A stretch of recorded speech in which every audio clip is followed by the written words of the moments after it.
You're watching Shravane Mukti channel. बोले पुत्र ये क्या कर रहे हो? भगवान का सृष्टि को बिगाड़ना ठीक नहीं। क्यों? रात्रि में जो भजन करने वाले भजन करते हैं, जानी से सर्वभूतानां तत्र जागृति संयम। जो भजन करने वाले रात्रि में भजन करते हैं, इसीलिए भगवान का सृष्टि को बिगाड़ना ठीक नहीं। और फिर उनके जो रथ के चक्का के जो घूमने जो परिक्रमा किया था, उसमें 7 द्वीप बन गया, 7 समुंदर हो गया, नगर आदि का सब व्यवस्था हो गया। प्रियव्रत महाराज जी के जैसा कोई नहीं कर सकता।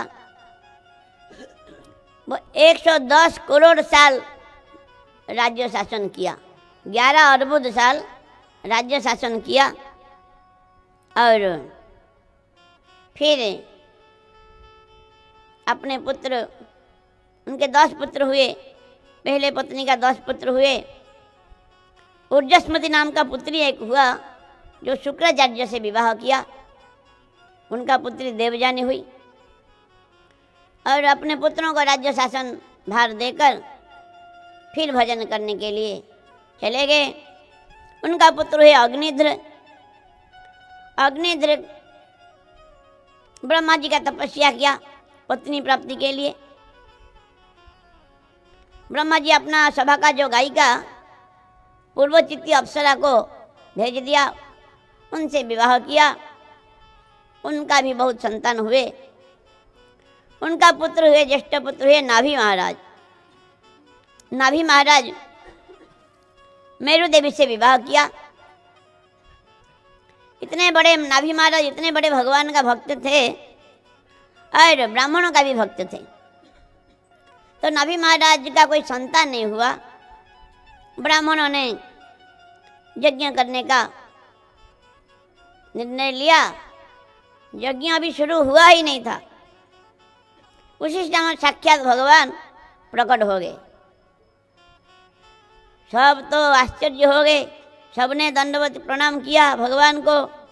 ब्राह्मण लोग स्तुति किया, भगवान हमने अभी तो कुछ किया ही नहीं, आपका आराधना पूजा तो किया ही नहीं। साधारण कोई जैसे यज्ञ दर्शन के लिए आते हैं, ऐसे ही आप आ गए। जैसे कोई भी दरिद्र को अरब खरब रुपया मिल जाए, जिस प्रकार वो आनंदित हो जाता है, उस प्रकार सब आनंदित हो गए। नबी महाराज बड़े प्रसन्न हो गए, खुशी हो गए। भगवान का साक्षात दर्शन मिला। भगवान बोले क्या चाहते हो बताओ। बोले भगवान जब साक्षात आप मिल गए और क्या बाकी रह गया। फिर हे भगवान इतना कृपा करना, गिरते गिरते कभी जमाई के समय कभी खांसी आ जाए, कभी विपत्ति के समय, किसी भी समय आपका नाम मुख में उच्चारण हो। और एक बार कहना नहीं चाहिए, फिर भी कहते हैं। हमारे ये जजमान जो नाभि है, वो अपने आपके जैसा एक संतान प्राप्त करने के चाहते हैं, लेकिन कहने में उनको संकोच हो रहा है। आपके जैसा संतान प्राप्त करना चाहते हैं, आप कृपा कीजिए भगवान। भगवान बोले मेरे जैसा तो कोई हो नहीं सकता, मेरे जैसा मैं ही हूँ। लेकिन आप ब्राह्मणों का वाणी झूठा नहीं होना चाहिए, मैं ही पुत्र के रूप में आऊँगा। फिर भगवान साक्षात नाभि महाराज के पुत्र ऋषभदेव भगवान के रूप में आए। जय ऋषभदेव भगवान की जय। ऋषभदेव भगवान, उनका उतना सुंदर रूप, इतना सुंदर गुण देखकर तो नाभि महाराज गदगद हो गए। हर समय अपने पुत्र को देखते ही रहते हैं, आनंद मनाते रहते हैं। साक्षात भगवान जिसका पुत्र है, उसका क्या कहना। फिर एक बार क्या हुआ, इंद्र ने ईर्ष्या करके वर्षा किया नहीं उनके राज्य में, अजनाब खंड में वर्षा किया नहीं। भगवान अपने शक्ति से ही वर्षा कर दिया। वो शर्मिंदा हो गया इंद्र, और अपना पुत्र जयंती का विवाह ऋषभदेव भगवान के साथ कराया। ऋषभदेव भगवान के साथ कराया। और उनके 100 पुत्र हुए। ऋषभदेव भगवान के 100 पुत्र हुए और उनमें से 9 पुत्र 9 खंड का राजा हुए, 81 पुत्र ब्राह्मण हो गए और 9 पुत्र नव जोगेंद्र हो गए। इस प्रकार अब भरत महाराज सबसे श्रेष्ठ पुत्र भरत महाराज। भरत महाराज श्रेष्ठ पुत्र थे, 100 पुत्र उनका हुए, क्योंकि ब्राह्मण जो कहते हैं चतुर्वर्णमय सृष्ट गुण कर्म भागशः, जो ऋषभदेव भगवान के 81 पुत्र अपने कर्म से ब्राह्मण हो गए। तो एक बार ऋषभदेव भगवान पुत्रों को बुलाया और ज्ञान उपदेश दे रहे हैं। ऋषभदेव भगवान कह रहे हैं, पुत्रों सुनो मेरा बात, देखो ये जो विषय भोग है हर जोनि में मिलता है, सुअर कुत्ता को भी विषय भोग मिलता है, इसीलिए मनुष्य जीवन विषय भोग के लिए नहीं मिला है। आप दिव्य तप करो, दिव्य तप भगवान का भजन करो। और देखो पुत्रों, मुक्ति का द्वार क्या है? महसेवा द्वार बाहुर्विमुक्ते तमोद्वार जोषिता संगी संगम महांतस्ते समचित्ता प्रशांता विमन्यव सुहृद साधवाजे। 2 द्वार है, नरक का द्वार है स्त्री संगी का संग, विषयी भोगी का संग, और मुक्ति का द्वार है सत महापुरुषों का सेवा, महत सेवा। महत कौन है? महांतस्ते समचित्ता प्रशांता, समचित्ता सुख दुख लाभ हानि मान अपमान शीत उष्ण हर स्थिति में समान रहते हैं, प्रशांत रहते हैं, क्षोभ नहीं होता है उनका, कभी वे उद्वेग प्राप्त नहीं होते हैं, हमेशा प्रशांत रहते हैं। विमन्य वह कभी क्रोध नहीं करते हैं, शांत स्वभाव रहते हैं, क्रोध नहीं करते हैं, क्रोध का परिवेश होने पर भी क्रोध नहीं करते हैं, क्रोध का परिस्थिति होने पर भी क्रोध नहीं करते हैं। जो महापुरुष होते हैं, कहते हैं हमारे तुकाराम की कथा परम पूज्य बाबा महाराज जी कहते थे, जो एक ब्राह्मण ने कांटे से पिटाई किया फिर भी उनको कोई क्रोध आया नहीं, उल्टा माफ़ी मांगने गए। और एक कथा कहते हैं, मैं तो सब कुछ दे दिया भाइयों को तुकाराम जी, और बाजार से एक इख गन्ना खरीद के लाए, कुछ भी नहीं। तो उनका पत्नी बड़ा गुस्सा हो गई, सब कुछ दे दिया, कुछ भी नहीं घर में। जब खरीद के लाई गन्ना लाए खरीद के, उनका पत्नी तो गुस्से में थी और उनके हाथ से छीन करके वो गन्ना से ही पिटाई किया। तुकाराम को पिटाई किया पत्नी ने पिटाई किया, और पिटाई ऐसा किया, पीठ में ऐसा मारा 2 टुकड़ा हो गया। तुकाराम जी बोले, आपने बहुत अच्छा काम किया। क्यों? मैं सोच रहा था एक ही गन्ना 2 लोग कैसे खाएंगे, मैं सोच रहा था। तुमने आपने बड़ा अच्छा काम किया, आपके हाथ में जो रह गया वो आप पाइए, नीचे जो गिर गया वो मैं पाऊंगा। इस प्रकार इतना सुंदर स्वभाव, साक्षात भगवान का विमान आया उनको लेने के लिए। तुकाराम जी ऐसा कहते हैं, शरीर त्याग किया नहीं, साक्षात विमान में बैठ के स्व शरीर भगवान के धाम में गए। और एक कथा सुनने को मिलता है, एकनाथ, संत एकनाथ थे, ब्राह्मण थे। वे एक दिन ठाकुर जी का पूजा कर रहे थे। उस गांव में एक ब्राह्मण थे, उनका पुत्री का विवाह के लिए पैसा जरूरत था, धन नहीं था। सब ब्राह्मण लोग एकनाथ से चिढ़ते थे। संत एकनाथ गुस्सा नहीं करते थे, बोले ब्राह्मण को तुम उनको गुस्सा दिला दो, हम जितना धन दे देंगे। तो ठाकुर जी का पूजा कर रहे थे संत एकनाथ, वो ब्राह्मण आए और चप्पल पहन के ठाकुर जी के घर में प्रवेश कर लिया। ठाकुर जी के घर में प्रवेश कर लिया तो संत एकनाथ बोले, देखो देखो कितना प्रेम है, इतना प्रेम है कि स्नान भी किया नहीं, स्नान करने को भी भूल गए, और इतना प्रेम है चप्पल निकालने को भी भूल गए, सीधा मंदिर में आ गए। कितना प्रेम, देखो हमारा तो इतना प्रेम नहीं है। तो ब्राह्मण ने सोचा इतना होने पर भी तो क्रोध नहीं किया, क्या करेंगे? ठीक है महाराज जी, आप स्नान कीजिए, प्रसाद पाएंगे। स्नान कराया, ब्राह्मणों को स्नान कराया, बैठ के प्रसाद पा रहे हैं। और उनका पत्नी परस रही थी, अन्न परस रही थी। और कहते हैं कि वो लपक करके गए वो ब्राह्मण और उनका पत्नी के कंधे पर बैठ गए। बोले पत्नी को अपमान करने से क्रोध जरूर करेंगे। कंधे पर बैठ गए ब्राह्मण।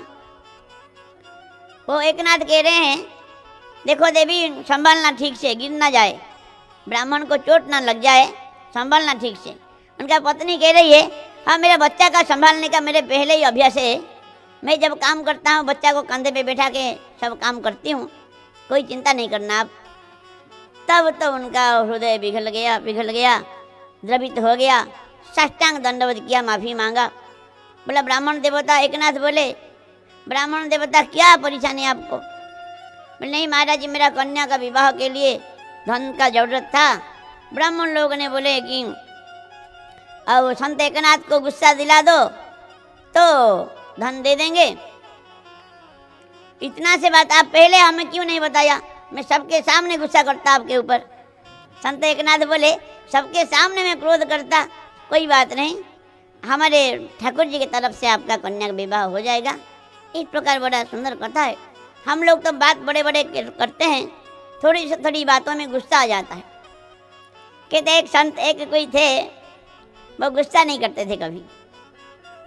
तो उनके पास आए कोई लोग, आया गांव का कोई आया, बोले महाराज जी आप गुस्सा नहीं करते? नहीं गुस्सा नहीं करता हूँ, क्या जरूरत, गुस्से में क्या लाभ है, अपना ही क्षति होता है। बोले सच, एक बात पूछूंगा, सच बताएंगे क्या? आप सचमुच गुस्सा नहीं करते? अरे गुस्सा करने से कि मैं बोला एक बार, बार बार क्यों पूछते हो? तीसरी बार पूछा, चौथी बार पूछा, 2 थप्पड़ लगाया। बोला मैं कह दिया बार बार गुस्सा नहीं करता हूँ, क्यों बार बार पूछते हो? तो कहने का मतलब हम तो नाटक करते हैं, हम क्रोध नहीं करते हैं, लेकिन क्रोध हमेशा करते हैं। ऐसा चलेगा नहीं, ऐसा चलेगा नहीं। विमन्यु का मतलब जो क्रोध नहीं करते हैं कभी भी, वो भगवान रीझ जाते हैं उनके ऊपर। तो जो सबको अपना समझते हैं, जो साधु है, और ऐसे महत् पुरुषों का सेवा करो। महत् पुरुषों का सेवा मुक्ति का द्वार है। और हे पुत्रों, देखो जो सत्य ज्ञान उपदेश देकर और अपने आश्रित को भगवान के चरणों में पहुंचा नहीं देते हैं, ऐसा गुरु गुरु नहीं, ऐसा पिता पिता नहीं। गुरु न सस्या, स्वजना न सस्या, पिता न सस्या, जननी न सस्या, दैव न तस्यात्, पतिश्च सस्या, नमो चयज्ञः समुपेत मृत्युम। जो भगवान का भक्ति भगवान के चरणों में नहीं पहुंचाते हैं, सत उपदेश देकर भक्ति में नहीं लगाते हैं, वो गुरु गुरु नहीं, वो पिता पिता नहीं, वो माता माता नहीं, वो इष्ट इष्ट नहीं, वो पति पति नहीं, वो स्वजन स्वजन नहीं। इसीलिए हे पुत्रों, भगवान का भजन करो। और ब्राह्मण मेरा सबसे ज़्यादा प्रिय है। जितना जीव जंतु है, स्थावर है, उसमें वृक्ष श्रेष्ठ है, वृक्ष से श्रेष्ठ कीट पतंग आदि, उससे श्रेष्ठ है पशु पक्षी आदि, पशुओं से श्रेष्ठ है मनुष्य है, मनुष्य में श्रेष्ठ है वर्णाश्रम पालन जो करते हैं, उनसे श्रेष्ठ है, मनुष्य में सबसे श्रेष्ठ है मनु महाराज के पुत्र होने के कारण, उनसे श्रेष्ठ है महादेव, महादेव से श्रेष्ठ है ब्रह्मा जी, ब्रह्मा जी महादेव से उत्पन्न हुए, ब्रह्मा जी से श्रेष्ठ मैं हूँ, मैंने ब्रह्मा जी को प्रकट किया। लेकिन मेरे से श्रेष्ठ ब्राह्मण है, क्योंकि ब्राह्मणों को मैं अपना आराध्य मानता हूँ। इसीलिए ब्राह्मणों का आप सेवा करो, ठाकुर जी का भजन करो। और विषय भोग तो हर जोनि में मिलता है, भगवान का भजन करो। इस प्रकार ऋषभदेव भगवान बड़ा सुंदर ज्ञान का उपदेश दिया। इसीलिए भगवान का भजन ही सबसे श्रेष्ठ है। और जितना दान ध्यान आदि जो है उनका उतना महिमा नहीं है। क्यों? कुछ भी कर्म अगर भगवान की प्रसन्नता के लिए किया जाए तो वही भजन हो गया। कोई भी कर्म हो भगवान का प्रसन्नता के लिए करेंगे, करने के बाद भगवान को अर्पण कर देंगे, वो भजन हो गया। और अगर अपना भोग के लिए दूसरा अभिलाषा लेकर करेंगे वो तो भजन नहीं होता है। इसीलिए जो भगवान के प्रसन्नता के लिए किया जाता है वही भजन हो जाता है। किसका भजन करेंगे? कहते हैं भगवान का ही भजन करना चाहिए। भगवान नारायण कृष्ण राम का ही भजन करना चाहिए। क्यों? दूसरे देवादेवी जो है मुक्ति ददाति थी मुकुंद, दूसरा कोई मुक्ति नहीं दे सकते। और दूसरे देवादेवी नाराज हो जाएंगे अगर भगवान का भजन करेंगे, ऐसा नहीं। कहते हैं जथा तरुर्मूले निशे चले न तृप्यंति तस्कंद भुजोपशाखा प्राणापहाराय जथेन्द्रियाणि तथैव सर्वारहम अच्युतेज्या। जिस प्रकार वृक्ष के जड़ में जल देने से पत्ता पत्ता को अपने आप मिल जाता है, डाल पत्ता को अलग से देने की जरूरत नहीं, इस प्रकार जो ठाकुर जी का भजन करते हैं सब देवताओं का भजन अपने आप हो जाता है। कहते हैं 100 जन्म तक अगर कोई गणेश जी का भजन करेगा उसको देवी माता का भक्ति प्राप्त होगा। 100 जन्म देवी माता का कोई भक्ति करेगा उसको सूर्य का भक्ति प्राप्त होगा। सूर्य का कोई 100 जन्म भक्ति करेगा उसको भोले बाबा शिव जी का भक्ति प्राप्त होगा। शिव जी का 100 जन्म अगर कोई भक्ति करेगा उसको भगवान कृष्ण का भक्ति प्राप्त होगा। इसीलिए इतना घूम फिर कर जो आते हैं एक बार में ही जो भगवान कृष्ण का राधा रानी का भक्ति में आ गया वो तो इतना सा बच गया उसका। लेकिन दूसरे देवादेवी का जो भजन करते हैं वे भी आएंगे, लेकिन शास्त्र में बताएगा समय लग जाएगा उनको समय लग जाए। क्यों? सब भगवान का ही भजन करते हैं। भोले बाबा, पार्वती माता, गणेश जी, महिमा जासु जाने गणराव प्रथम पूज्य राम नाम प्रभाव। गणेश जी भी राम राम करते हैं, भोले बाबा भी राम राम करते हैं। श्री राम राम रामेति रमे रामे मनोरमे सहस्र नाम तत्तुल्यम राम नाम वरानने। हे पार्वती जी मैं राम राम करता हूँ क्योंकि विष्णु सहस्र नाम का बराबर है राम नाम। जो भी हो तो कहने का मतलब कोई शिव जी का, कोई दुर्गा जी का, दूसरे इष्ट भजन करते हैं, सबको प्रणाम। लेकिन जो जानती देवव्रता देवान पितृ जानती पितृव्रता भूतानि जानती भूतेज्य जानती मज्जो जिना पिमाम। जो देवताओं का भजन करता है देवता लोग जाएगा। आप ब्रह्म भुवनार लोक का पुनरावर्ती न अर्जुन, ब्रह्म लोक को जाने पर भी फिर आना पड़ेगा। मेरा जो जगत्वा न निवर्तन्ते तद्धामम परमम मम, जहाँ जाने से फिर यहाँ आना नहीं पड़ता है वही मेरा परम धाम है, भगवान कहते हैं। लेकिन हम लोग इतना प्रमादी है, तुच्छ वस्तु के लिए दूसरे देवादेवी का आराधना करते हैं। अगर भगवान को अनन्य भाव से कोई भजन करता है, कुछ मांगता भी है, भगवान उतना प्रसन्न तो होते हैं। जैसे पतिव्रता नारी को कुछ चाहिए होता है तो पति से मांगती है। लेकिन अगर दूसरे परिवार में देवर आदि से को अगर कोई चाहेगा वो पतिव्रता नहीं रह जाएगा। इसीलिए अगर निष्काम तो सर्वश्रेष्ठ है।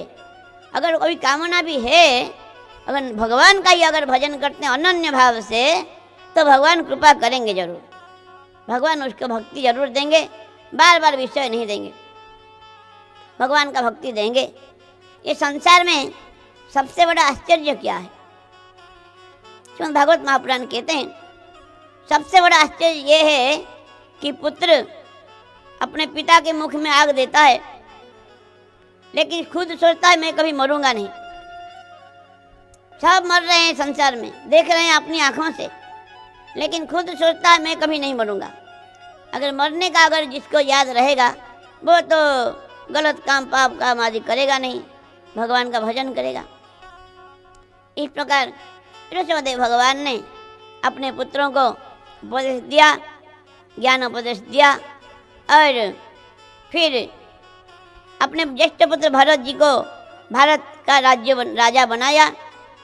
पहले अजनाब खंड था, भारत का नाम भरत महाराज के नाम से भारत हुआ।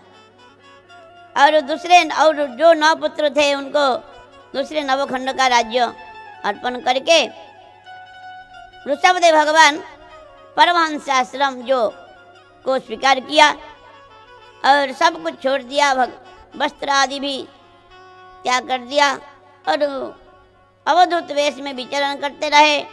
और कोई कुछ कहता है, कोई पिटाई करता है, कोई गाली देता है, कोई उनको क्षोभ नहीं होता है। और ऋषभदेव भगवान इस प्रकार अवधूत चर्या करके मुख में पत्थर ले लिया, किससे बात नहीं किया, और जहाँ बैठते थे वहीं सोते थे, वहीं मलमूत्र त्याग करते थे। उनका मल में इतना सुगंध था कि कहते हैं 40 योजन तक 10 योजन तक वो सुगंध से व्याप जाता था। और अष्टसिद्धि उनके पास आया, वो ग्रहण नहीं किया अष्टसिद्धि को। क्यों? ये जो गुण होता है बंधन का कारण होता है। किसी में अगर कोई गुण है तो बंधन का कारण है। भगवान की सेवा में लगना अच्छा बात है, लेकिन ज़्यादातर तो बंधन हो जाता है। कौवा को कोई पिंजरा में बंदी नहीं बनाता है, तोता को पिंजरा में बंदी बना लेते हैं। बोले एक कोई जा रहा था, रास्ते में कोई तोता चोट लग गया था, उसको दया आ गया, लेके अपने घर में ठीक किया, पिंजरा में रख दिया। बोले तुमने तोता को क्यों रखा? ना, इसको रास्ते में देखा चोट लग गया था, इसको ठीक करके रख दिया, मुझे दया आ गया। बोले तोता अगर कौवा होता तो क्या तुम लाके घर में पिंजरा में रखते? क्यों? कौवा में कोई स्वर भी, कंठ स्वर भी मधुर नहीं, रूप भी सुंदर नहीं, उसको कोई नहीं पूछता है, वो अपना आनंद में रहता है। लेकिन तोता का रूप भी सुंदर है, कंठ भी मधुर है, उसको जीवन भर के लिए वो पिंजरा में ही जीवन बिताना पड़ता है। इसीलिए गुण होने पर भी दुनिया वाले लूट लेंगे, दिखाना नहीं। गुण होने पर भी दुनिया वालों को दिखाना नहीं चाहिए। जो भी हो, इस प्रकार वे परमहंस आश्रम को स्वीकार करके अंत में अपने स्वधाम प्रस्थान किया ऋषभदेव भगवान ने। फिर भरत जी महाराज राजा बने और 1 करोड़ साल राज्य शासन किया। 1 करोड़ साल राज्य शासन करने के बाद भी वे युवक ही थे, जैसे 20-25 साल का युवक है ऐसा ही थे। और उनका वैराग्य आ गया, और पहले से उनका भगवान में प्रेम तो था। वे गंडकी नदी किनारे पुलह आश्रम में जाके भजन किया। भजन करते करते उनका भाव स्थिति तक आ गया था। अश्रु कंप स्वेद पुलक आदि आदि विकार उनमें आता था। रात्रि दिन का ध्यान नहीं रहता था, बहुत ऊंचा स्थिति हो गया था। लेकिन दैव योग से एक हिरनी आई पानी पीने के लिए, सिंह का गर्जना सुनाई दिया। हिरनी वो छलांग मारी नदी में, उसका बच्चा गर्भ से निकल गया, पानी में गिर गया। वो तो जाके मर गई हिरनी। भरत जी महाराज उस समय प्रणव का जप कर रहे थे गंडकी नदी में। बोले कि देखो ये बेचारा मर जाएगा, बह जाएगा, जीव के ऊपर दया करना साधु का कर्तव्य है, सबका कर्तव्य है। तो उनको बचा लेके आए और दूध भिक्षा करके लाते थे, दूध पिलाते थे।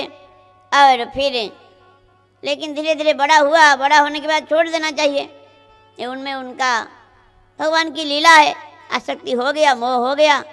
एक बार वो हिरण का बच्चा कहाँ चला गया, तो वे ऐसा पागल हो गए, सबको पूछ रहे हैं, पृथ्वी माता को पूछ रहे हैं, पृथ्वी देवी आपने कितना सौभाग्य, क्या तपस्या किया था कि हिरण का, हमारे जो हिरण का खुरे का चिन्ह, खूर का चिन्ह आपने प्राप्त किया। क्योंकि जहाँ हिरण का कृष्णसार मृग का खूर पड़ता है, चरण पड़ता है, जो वो यज्ञ के लिए योग्य हो जाता है वो भूमि। तो चंद्रमा को पूछते हैं, आपने मेरे हिरण को ले लिया क्या, अकेले सोचकर? इस प्रकार पागल जैसे हो गए। अंत समय आया, अंतिम काल में हिरण का चिंतन करते करते शरीर छोड़े और हिरण जोनि को प्राप्त हुए। उनका पूर्व जन्म का स्मृति था, वे अपनी माँ को छोड़ के आ गए, वही आश्रम के पास आ गए, वही वहाँ पर सूखा पत्ता घास खा के जीवन बिताया। और आधे नदी में, आधे आधा शरीर को डुबा करके कुछ समय के बाद, कुछ दिन के बाद शरीर त्याग दिया। उसके बाद फिर अंगिरस गोत्र के ब्राह्मण के घर में जन्म लिया। सब जानते थे। उनका पिताजी ने उनको जड़ भरत नाम दिया। क्यों? 4 महीने में भी गायत्री मंत्र को मुखस्त नहीं कर पाए। ऐसा अभिनय कर रहे हैं, ऐसे कह रहे थे अभी दुनिया वाले लूट लेंगे, इसीलिए आप अयोग्य दिखा रहे हैं सबको कि मैं पागल हूँ, मैं गूंगा हूँ, मैं अयोग्य हूँ। उनका 10 भाई थे, 9 भाई थे, लेकिन वे लोग वेद पाठ करके पंडित बन गए। पिताजी ने बहुत कोशिश किया इनको थोड़ा जो प्रणव का, गायत्री का मुखस्त करा दूंगा, उतना भी हुआ नहीं। और बड़ा दुख के साथ पिताजी ने शरीर त्याग दिया। उनका माँ सती हो गई और ये भाई लोगों ने उनको जो भी देते थे वही खा लेते थे, पाते थे। प्रेम के साथ अमृत जैसा पाते थे, कुछ भी दे दे वो पाते थे और रहते थे। और सब सोचते थे ये कोई पागल है, कोई अयोग्य है, जड़ है। ऐसा अच्छा गाली भी करते थे, कोई काम में लगा देते थे, जो कहता था वही काम करते थे। एक बार उनके भाई लोगों ने सोचा कि दूसरों का काम करते अपना घर के काम लगाओ। बोले पानी ले नदी से लेके आओ, ये बर्तन में भरो पानी। पानी भरते गए। वो जो सब घर के लोग आए, देखा वो बर्तन भी भर गया, वो घर भी भर गया पानी में। बोले ये मूर्ख कहीं का, इसको ये काम देना ठीक नहीं। गड्ढा खुदाई के लिए खेत में दिया काम। दिन भर खुदाई करते करते पानी निकल गया।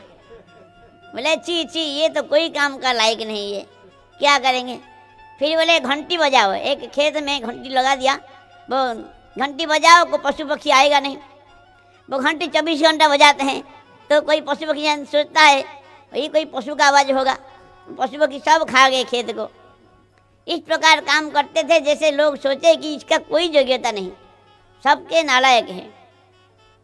इस प्रकार भाइयों ने वहीं पर उसका झोंपड़ी बना दिया, खेत में ही, यहीं रहो और देखभाल करो खेत को। एक बार एक जो डाकू का सरदार, उसने काली माता के पास प्रार्थना किया, माता हमारे कोई संतान हो जाए पुत्र तो मैं नर बलि दूंगा। उसका पुत्र हो गया। फिर नर बलि के लिए ढूंढने लगे। एक आदमी को ढूंढा था, वो खिसक के निकल गया। इनको पकड़ लिया, जड़ भरत जी को पकड़ लिया।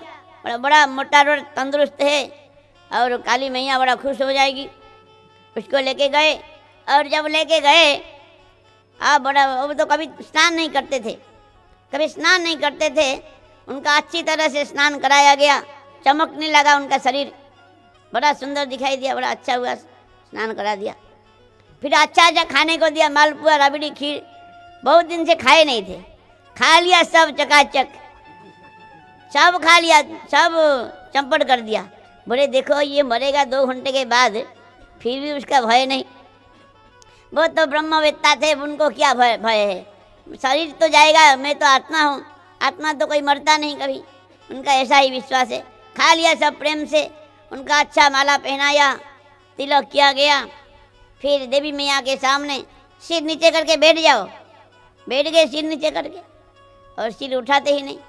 तो देवी मैया का जलने लगा देवी मैया का शरीर, क्योंकि ये ब्राह्मण है, ब्रह्मनिष्ठ ब्राह्मण का तेज सहन नहीं कर पाई देवी मैया।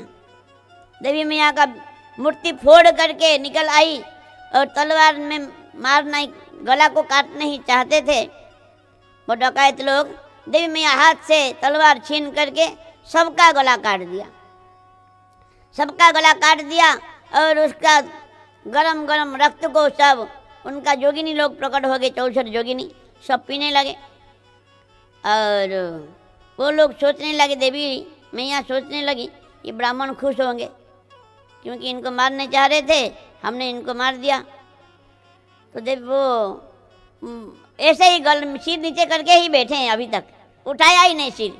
जड़ भरत जी महाराज बोले उठो अभी क्या तुम्हारा कोई भय नहीं, हमने सबको मार दिया। बोले माता आपने ये क्यों किया, आपने उनका दुष्ट स्वभाव को नष्ट कर देते, मारने से क्या लाभ। तो फिर माता को उनका दया आई, फिर से सिर धड़ में जोड़ दिया, फिर जिंदा हो गए सब लोग, सब भक्त बन गए, सब भगवान का भक्त बन गए। इस प्रकार बड़ा सुंदर लीला है। एक बार सिंधु साविर देश का राजा रहुगण क्या पालकी में जा रहा था, वो कपिल देव भगवान के आश्रम में, और एक पालकी ढोने वाला कम पड़ गया और जड़ भरत जी को ही पकड़ लिया उन लोगों ने, और वो ढोने लगे, पालकी ढोने लगे। और पैर के नीचे कोई चींटी आ जाए, कोई कुछ आ जाए, जीव जंतु छलांग मारते हैं। छलांग मारते हैं तो राजा का सिर टकराता है ऊपर, उसको दर्द होता है। बोले क्या कर रहे हो तुम लोग, मुझे जानते नहीं तुम लोग। बोले महाराज हमारा कोई दोस्त नहीं, ये जो नया आया है वो ही ऐसा कर रहा है। राजा ने देखा ये तो मोटा रोटा तंदुरुस्त है, फिर दोबारा तीसरी बार ऐसा ही किया तो बोले अरे अरे भाई, वो व्यंग करके राजा बोला तुम तो बड़े दुर्बल हो, तुम तो वृद्ध हो गए हो, तुम तो बहुत समय से ढो रहे हो, तुम तो अकेले ही ढो रहे हो ना पालकी को, और कोई तो नहीं ढो रहा है, इसलिए तुम मर गए हो क्या। ऐसा ऐसा बहुत व्यंग करके बोला राजा, लेकिन जड़ भरत जी कुछ बोले नहीं। बार बार जब बोला मैं तुझे सीधा कर दूंगा, तू जानता नहीं मुझे, तेरे जैसे लोगों को सीधा करना मुझे अच्छी तरह आता है। इस प्रकार बार बार बोलने लगे। उनको दया आ गया कि वही हिरण था, वो जो राजा वही हिरण था जिसमें मोह में वो ऐसा कहते हैं जड़ भरत जी महाराज को हिरण जो नहीं मिला, वही हिरण था वो राजा। बोले इसको थोड़ा दया करना चाहिए। इस प्रकार सोच करके बोले राजा, और मुझे क्या सीधा करोगे, और जो मोटा पतला आदि आदि जो कह रहे हो, मैं ना मोटा हूँ ना पतला हूँ ना बूढ़ा हूँ ना युवक हूँ, मैं कुछ नहीं, मैं तो चिन्मय आत्मा हूँ, और मुझे तुम क्या सीधा करोगे, पिसा हुआ को पीसने से क्या लाभ मिलेगा तुमको। इस प्रकार जब सुना तो वो तो सत्संग किया था, राजा को तो नेत्र खोल गया, तुरंत पालकी से नीचे उतर गया और साष्टांग दंडवत किया और क्षमा मांगने लगा। राजा बोला न हम विशंके सुरराज वज्रा न तक्षशूला न जमस्य दंडा नाग्न्यार्कशोमा नीललिम्बितपस्त्रा शंके भृशम ब्रह्मकुलावमाना। हे महाराज आप कौन है बताइए, मैं इंद्र का वज्र से नहीं डरता हूँ, और मैं शिव जी का त्रिशूल से नहीं डरता हूँ, मैं जमराज के दंड से नहीं डरता हूँ, मैं सूर्य अग्नि चंद्रमा और वरुण के या कुबेर के अस्त्र से भी नहीं डरता हूँ, मैं ब्राह्मण कुल को अपमानित करने में डरता हूँ। क्यों, ब्राह्मण का अगर कोई अपमान करता है उसका वंश नाश हो जाता है, तो मैं डरता हूँ। हे भगवान आप बताइए आप कौन है, आप साक्षात दत्तात्रेय भगवान है क्या, या आप कपिल देव भगवान है, मुझे कृपा करने आए हो। इस प्रकार बड़ा प्रार्थना किया, क्षमा मांगा। जड़ भरत जी को कृपा करने का इच्छा हुआ। बोले देखो जो तुम लोग जो सब बातें बोले, मैं राजा हूँ, मैं ये कर दूंगा वो कर दूंगा, तुम कौन हो, मैं तुमको दंड दूंगा, ये तो शरीर के ऊपर ये सब है। देहाभिमानी लोग खुद को शरीर मान के ये सब बात करते हैं। मैं तो आत्मा हूँ। नैनम छिन्नन्ति शस्त्राणि नैनम दहति पावक न चैनम क्लेदन्त्याप न शोषयति मारुतः। आत्मा को कौन क्या कर सकता है। शरीर जो है, तुम इतना सत्संग किया लेकिन तुमसे मूर्ख कोई नहीं। तुम अपने कोई शरीर मान के देहाभिमान करके ये बेचारे लोगों को बिना पैसा दे के बेगर काम में लगा रहे हो, और फिर दंड देने की बात करते हो, ऐसा ऐसा कहते हो। बोले महाराज जी आप एक बताइए। वो रहुगण पूछा, देखिए चूल्हे में बटोलिया में पानी गर्म होता है, फिर उसमें चावल डाला जाता है, नीचे से आग जलता है।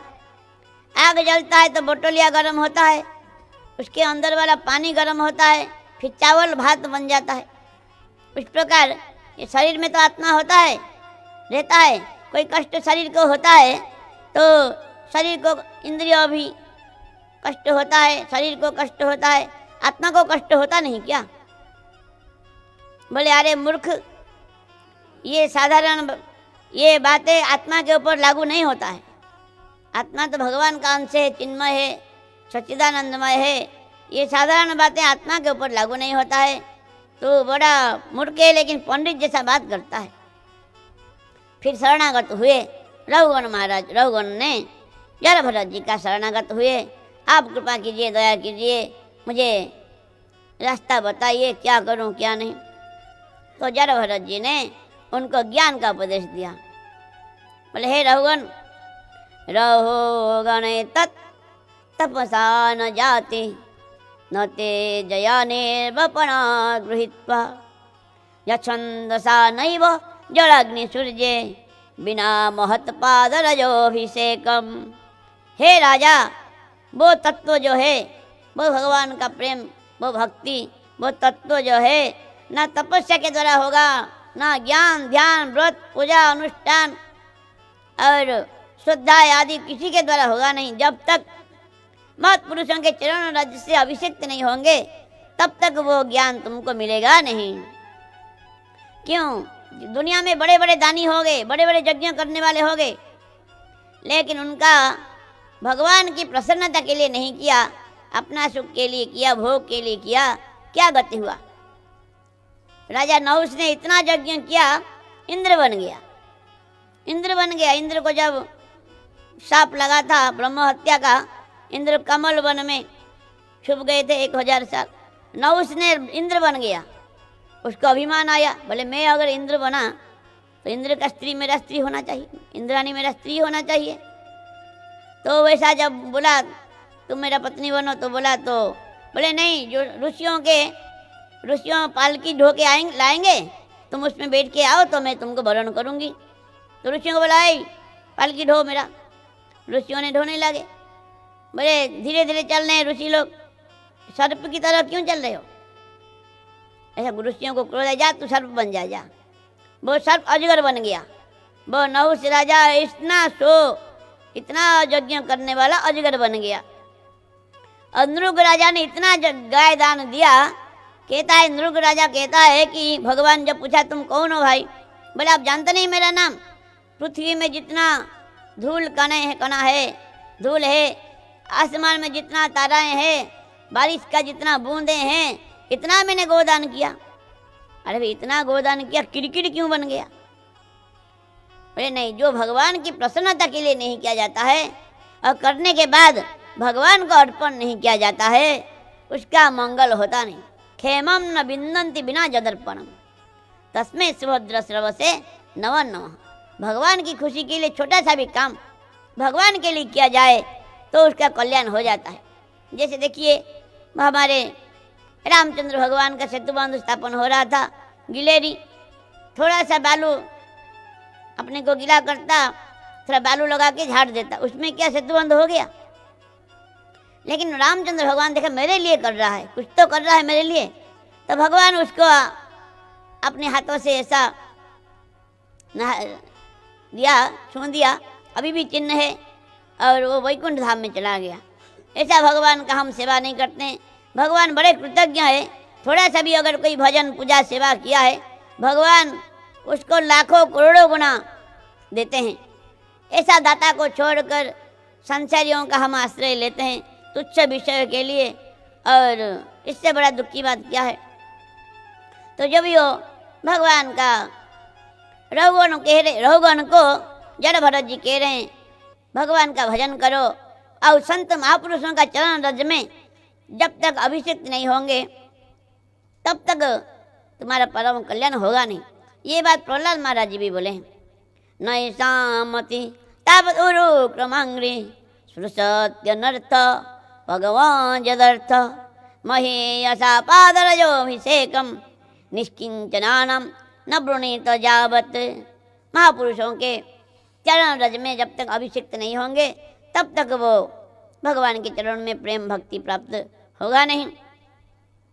और तो इसका मतलब जबरदस्ती पकड़ करके महापुरुष को उनका पैर पकड़ करके रगड़ देंगे सिर में, हो गया हमारा काम, ऐसा नहीं।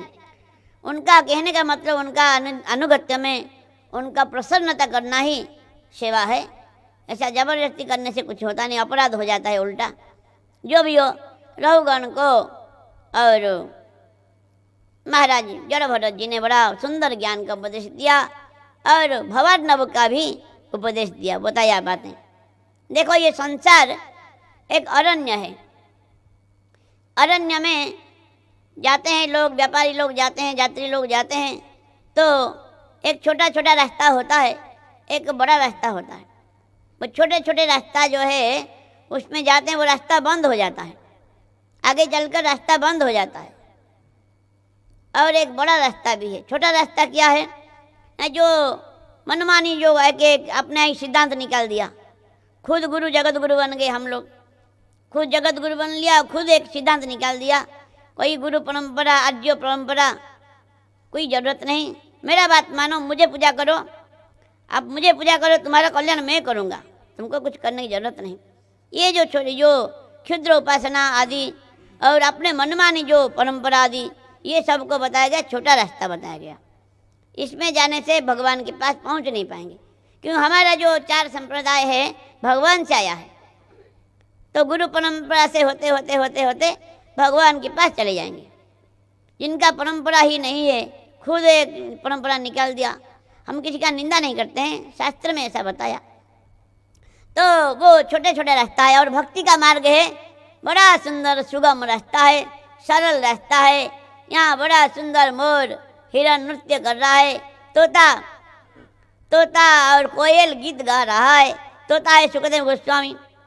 सुखदेव गोस्वामी श्रीमद् भागवत का गायन किया। वाल्मीकि को कोयल कहा गया। वाल्मीकि रामायण का रचना किया। इस प्रकार बड़ा सुंदर मार्ग है। यहाँ कीर्तन करते हुए, भगवान का नाम लेते हुए अनायास ही वो रास्ता पार कर लेंगे। लेकिन जो लोग ये रास्ते नहीं जानते हैं, छोटे मोटे रास्ते में जाते हैं, और बड़ा डकैत 6 डकैत रहते हैं वहाँ, वो जंगल में 6 डकैत रहते हैं। काम क्रोध लोभ मोह मद मात्सर्य 6 डकैत रहते हैं, सब लूट लेते हैं। उनके पास जो कुछ होता है डकैत लोग सब कुछ लूट लेते हैं। और वो जाता है प्यासा जीव भटकते भटकते जाता है, और एक कुआं दिखाई देता है उसको। वो अंधा कुआं है, अंधा कुआं दिखाई देता है।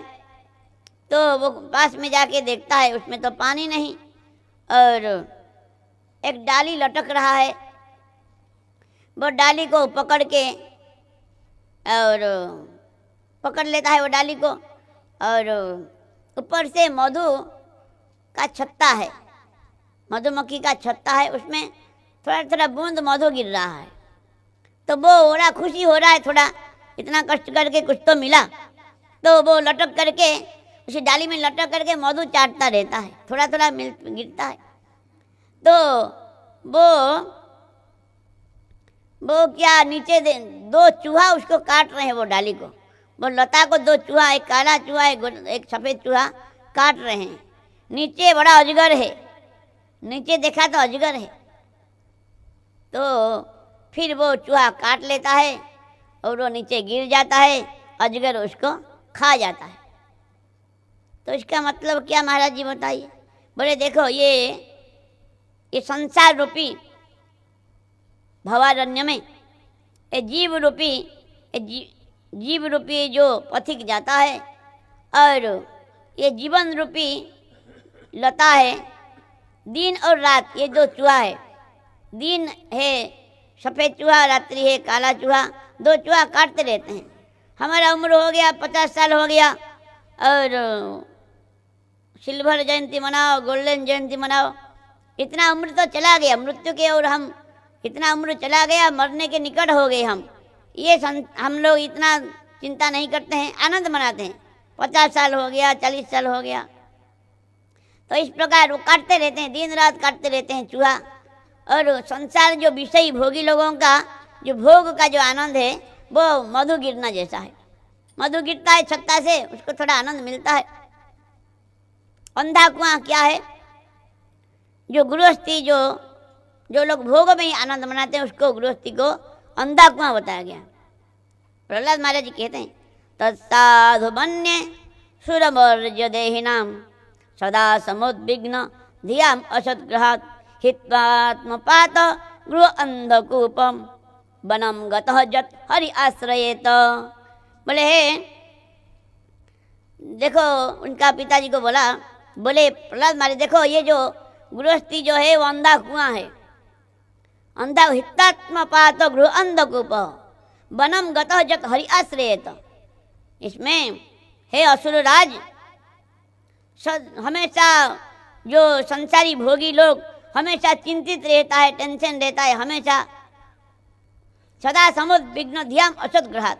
क्यों? भोगों का लालसा कभी तृप्त होगा नहीं, ये हो गया तो और होगा तो अच्छा, उससे अच्छा, ऐसे भोग का कोई तृप्ति नहीं। और तो वो ये जो अंधा कुआं गृहस्थी जो को अंधा कुआं है, जो विषयी भोगी का जो संसार है, गृहस्थाश्रम है, वो अंधा कुआं। जो भजन करते हैं उनका तो अच्छा है, गुरु थाके बने थाके सदा हरि हरि डाके नरोत्तम मागे तांको संग।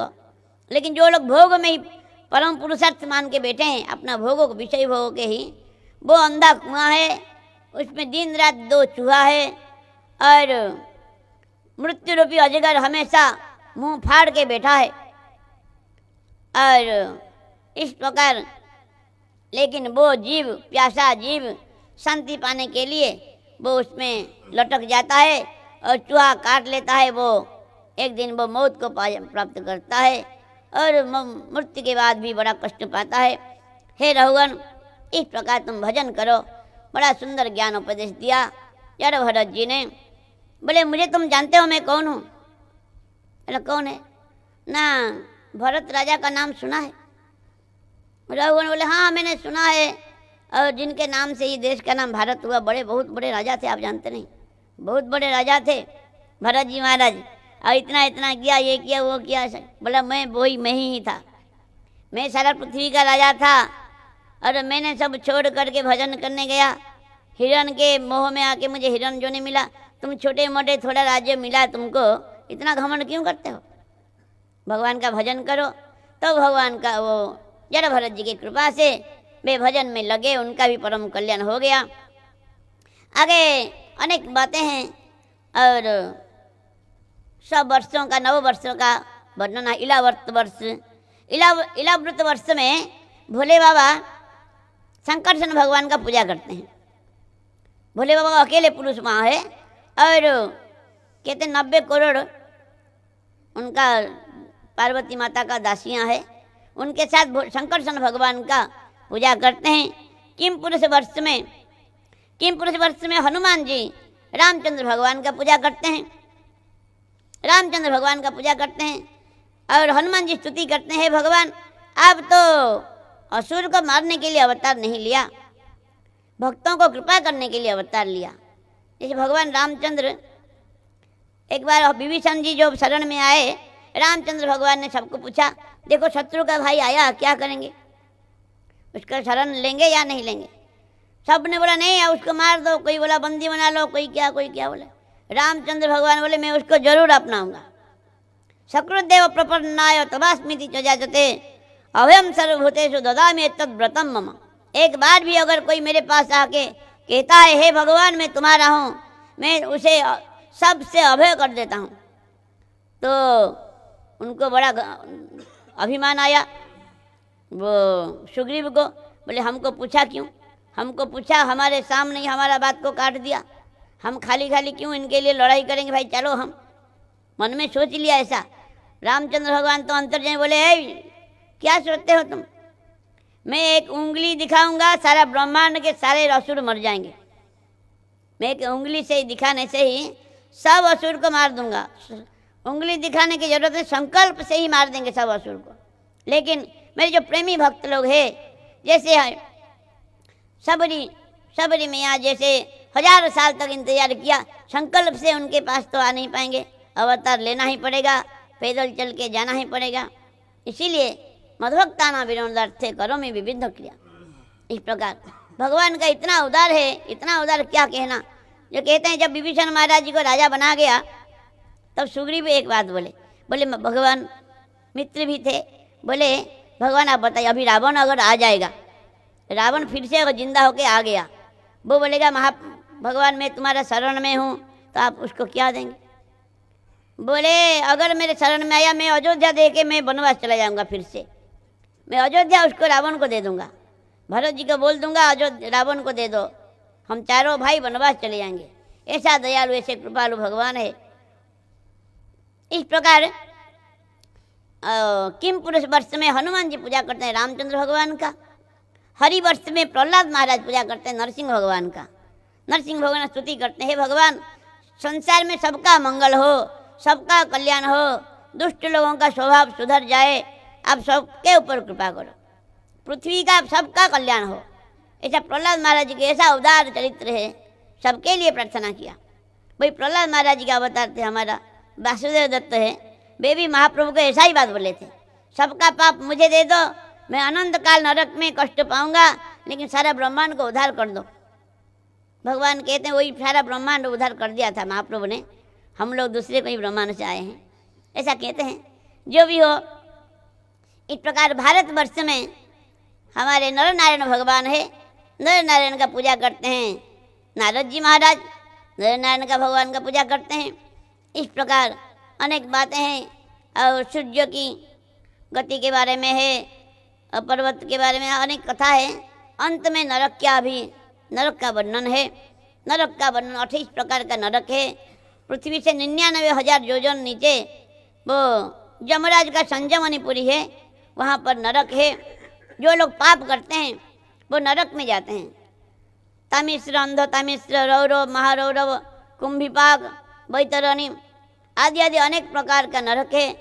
उसमें कष्ट का सीमा है पूरा, इतना कष्ट कहाँ पर, और उखलते हुए तेल में गिरा जाता है, कहीं पर मलमूत्र की वहाँ कुंड में डुबा जाता है, कहीं पर बड़े बड़े बिच्छू सर्प उसको डसते हैं, कहीं पर और अपना मांस काट कर खुद को ही खिलाया जाता है। ऐसा अनेक कष्ट का सीमा है। और ये सब कष्ट देख करके सुन करके परीक्षित महाराज जी को बड़ा दुख हुआ, बड़ा दया आया जीवों के ऊपर। बोले भगवान इसका मुक्ति का कोई उपाय है क्या? बोले हम 3 उपाय बताया, तपसा ब्रह्मचर्येन, समेन च दमेन च, त्यागेन सत्य शौचाभ्याम, जमेन नियमेन च। आदि उपाय के दौरान पाप नष्ट हो जाएगा। कैसे? जैसे बांस का वन में आग लगता है, सारा वन राख हो जाता है, उसी प्रकार मतलब पाप नष्ट हो जाता है, पाप बीज नष्ट होता नहीं, पाप वासना नष्ट होता नहीं। बांस का वन तो राख हो जाता है, फिर जब बारिश के बूंदे गिरता है उससे भी बड़ा बड़ा बांस हो जाता है। उसी प्रकार पाप बीज, पाप वासना नष्ट होता नहीं, और कर्म के द्वारा तो होता नहीं। हाथी को जैसे स्नान किया जाता है, हाथी स्नान करता है गंगा में, फिर आके धूल अपने शरीर में लपेट देता है, उसी प्रकार कर्मियों का इस प्रकार है, कर्म के द्वारा। और एक बात है, ये भगवान का केचित केवलया भक्त्या नारायण परायणा अघम धुंदंती कर्षेण निहारमिव भास्करा। अनन्य भक्ति, निष्काम भक्ति, केवला भक्ति, ऊर्जा भक्ति, जो अहेतु की भक्ति जो करते हैं, जिस प्रकार सूर्य भगवान उदय होने से अंधकार अपने आप दूर हो जाता है, कोहरा अपने आप भाग जाता है, जो अनन्य भक्ति का आश्रय लेते हैं उनका अनायास ही सारे पाप नष्ट हो जाता है। पाप तो दूर की बात, जमडर प्यो हरिदास कहा है। भगवान का जो तिलक करते हैं, कंठी पहनते हैं, भगवान नाम करते हैं, सपने में भी वो लोग जमराज या उनके दूतों को देखते नहीं। जमडर प्यो हरिदास कहा है। इस प्रकार भगवभक्ति का ऐसा महिमा है, और दूसरे कोई साधन से होगा नहीं, भक्ति का ऐसा महिमा है। और इसका कोई दृष्टांत है क्या? कोई भगवान का नाम करके और पाप से मुक्ति हो गया ना? है, मैं बताऊंगा। इस प्रकार बोले, आगे हम श्रवण करेंगे। आज समय हो गया, और 6ठ अध्याय में अजामिल उपाख्यान में बताएंगे जो नामाभास का महिमा। नाम का महिमा नहीं, नाम का महिमा अलग है, नामाभास का महिमा अलग है। और नामाभास का महिमा हम श्रवण करेंगे बाद में। आज यहाँ पर कथा को विश्राम देते हैं। कथा में कोई त्रुटि विचुति हो तो इसके लिए क्षमा चाहता हूँ। मंचाकल्पतरुश्च कृपा सिंधु पतितानां पावनेभ्यो। Subscribe to our YouTube channel.